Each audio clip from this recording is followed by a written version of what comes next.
I've spent the last few weeks quarantining here at my mom's house in Birmingham.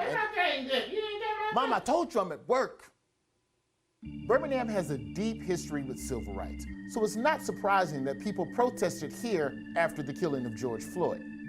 Like in many cities, some of the protests led to riots and looting of small businesses, like this optometry office run by Dr. Wanaki Adams. We've been here for years, you know, and it's unnecessary. So I'm going to go and talk to her, and of course, I'm going to observe all pandemic protocols. What happened the night of the protest? What did you say? Which means I'm going to talk to her right here in this chair.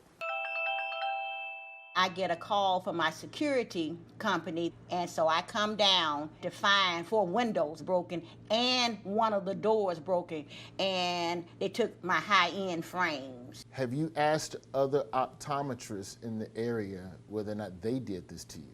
No, sir. Because it seems to me the only person that would steal prescription eyeglasses is somebody that could write a prescription for eyeglasses.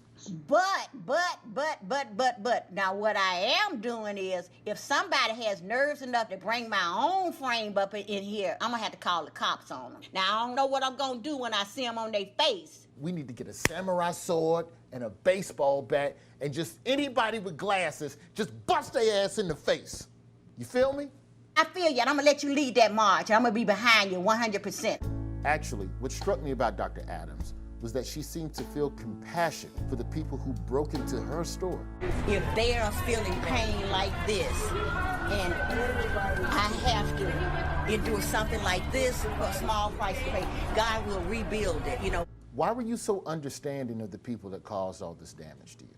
It must be some severe pain to execute hurt in this level, you know. They have issues, you know, and they don't know how to properly channel their anger. But peaceful protesters, I'm all for that.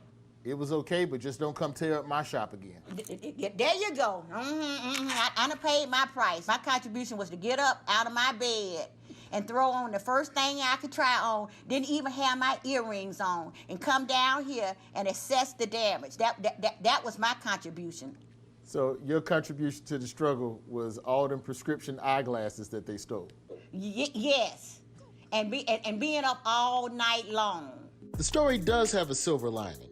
The day after the protest, the community mobilized to clean up Adams' store. I saw an outpouring of love, not just black, not just white. I even heard a rumor there was a guy that's from Birmingham that lives in New York and somehow ended up out there with a shovel too.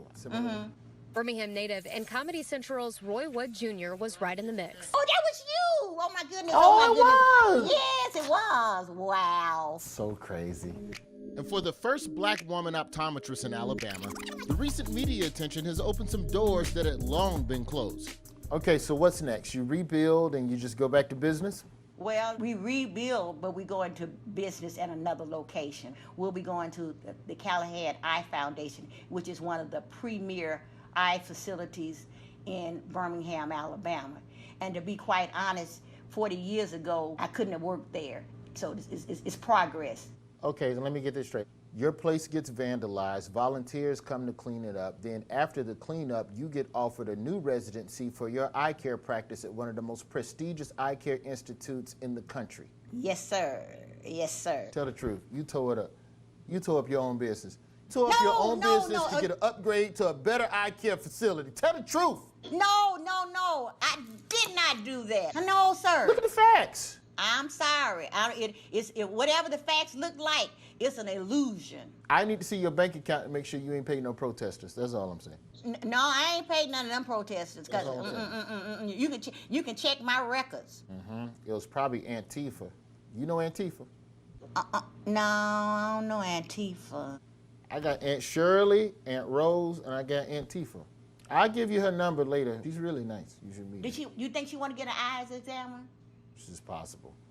This proves that a community can rise up and come together under the worst circumstances.